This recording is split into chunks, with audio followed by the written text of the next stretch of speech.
পাকা টমেটোর পরোটা যদি কখনো না খেয়ে থাকেন একবার ট্রাই করার অনুরোধ রইল। পরোটাটা বানানো যেমন সহজ আর অনেক বেশি মজার হয় খেতে। এর জন্য 2টি বড় সাইজের পাকা টমেটো নিয়েছি। এই টমেটোগুলোকে সেদ্ধ করে নিতে হবে। সেদ্ধ করে নেওয়ার পর প্রথমেই টমেটোর উপরের চামড়া ছাড়িয়ে নিব। এরপর একটা চামচের সাহায্যে টমেটোগুলোকে এইভাবে ম্যাশ করে নিব। টমেটোর ভেতরে যে শক্ত অংশ আছে সেটা ফেলে দিতে হবে। এটা ম্যাশ করা হয়ে গেছে। এখন দিয়ে দিব স্বাদ অনুযায়ী লবণ ও 2 চা চামচের মতো চিনি দিয়ে দিব। অবশ্যই কিছুটা চিনি দিবেন। চিনি দেওয়ার ফলে টমেটোর যে একটা টক টক ভাব সেটা থাকবে না। লবণ ও চিনি টমেটোর সাথে মিশিয়ে নিতে হবে। এখন পরোটার ডো তৈরি করার জন্য এখানে ময়দা অ্যাড করব। চাইলে আটা দিয়েও কিন্তু এই পরোটা তৈরি করে নেওয়া যাবে। আর ময়দাটা একবারে দিবেন না, অল্প অল্প করে অ্যাড করতে হবে। আমি কিছুটা করে ময়দা দিয়ে একটা ডো তৈরি করে নিয়েছি। এই ডোটা খুব বেশি নরমও হবে না, আবার খুব বেশি শক্তও হবে না। আমরা নর্মাল যে রুটি পরোটা তৈরি করে থাকি সেই রকমই হবে এই ডোটা। ডোয়ের উপরে কিছুটা তেল মেখে এটা রেস্টে রাখবো প্রায় 10 মিনিটের মতো। এখন একটা ডিমের মিশ্রণ তৈরি করে নিতে হবে। এর জন্য নিয়ে নিলাম কিছু পেঁয়াজ, কাঁচামরিচ ও ধনেপাতা কুচি। স্বাদ অনুযায়ী লবণ দিয়ে এগুলো হাত দিয়ে খুব ভালোভাবে চটকে নিতে হবে। এরপর এখানে 2টা ডিম ভেঙে দিয়ে দিব। চামচের সাহায্যে ডিমগুলোকে ভালোভাবে মিশিয়ে নিব।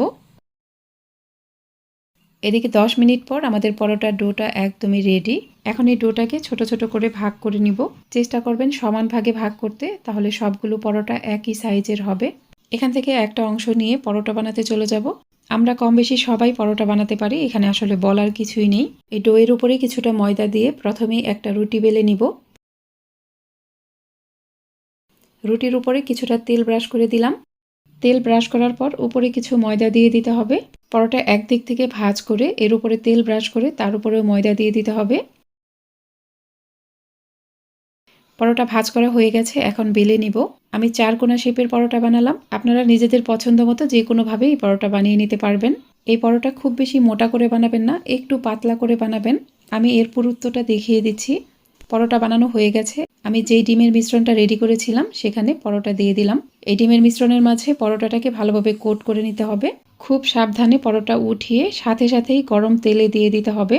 এটা ডিমের মিশ্রণে ডুবানোর সাথে সাথেই কিন্তু ভেজে নিতে হবে। আমি প্যানে আগে থেকেই তেল গরম করে নিয়েছিলাম। তেলটা ভালোভাবে গরম হয়ে যাওয়ার পর এখানে পরোটা দিতে হবে। পরোটা দেওয়ার পর ডিমের যে মিশ্রণটা সেখান থেকে কিছুটা নিয়ে উপরে দিয়ে দিব। কাঁচামরিচ, ধনেপাতা, পেঁয়াজ সবকিছুই এর উপরে দিয়ে দিব। উল্টে দেওয়ার পর পরোটার উপরে আবারও ডিমের মিশ্রণ দিয়ে দিতে হবে। ডিমের মিশ্রণটা একটু বেশি পরিমাণে দিবেন, তাহলে পরোটা খেতে বেশি ভালো লাগবে। এখন এই পরোটা উল্টে পাল্টে লাল লাল করে ভেজে নিব। আমার আজকের এই রেসিপিটি আপনাদের কাছে ভালো লাগলে অবশ্যই আমার ইউটিউব চ্যানেলটিকে সাবস্ক্রাইব করে পাশে থাকা অল লেখা বাটনটাতে ক্লিক করে দিবেন। আর যারা ভিডিওটি ফেসবুক থেকে দেখছেন তারা অবশ্যই আমার ফেসবুক পেজটিকে লাইক ও ফলো দিয়ে রাখবেন। আমি আরও একটা পরোটা ভেজে নিচ্ছি। দেখুন এই পরোটাটা কত সুন্দরভাবে ফুলে উঠেছে। এই পরোটাটাকে উল্টে পাল্টে লাল লাল করে ভেজে নিয়েছি। এই পরোটাটা অবশ্যই গরম গরম পরিবেশন করবেন। ভিডিও করতে করতে এবং ছবি উঠাতে উঠাতে পরোটাগুলো একদমই ঠান্ডা হয়ে গেছে। ঠান্ডা হয়ে যাওয়ার পরেও দেখুন পরোটা কিন্তু অনেক বেশি নরম আছে। পাকা টমেটোর এই পরোটা খেতে খুবই মজার হয়। একবার ট্রাই করবেন। আর রেসিপি ভালো লাগলে আমাকে কমেন্ট করে জানাবেন। আজ তাহলে এখানেই বিদায় নিচ্ছি। সবাই অনেক বেশি ভালো থাকবেন। আল্লাহ হাফেজ।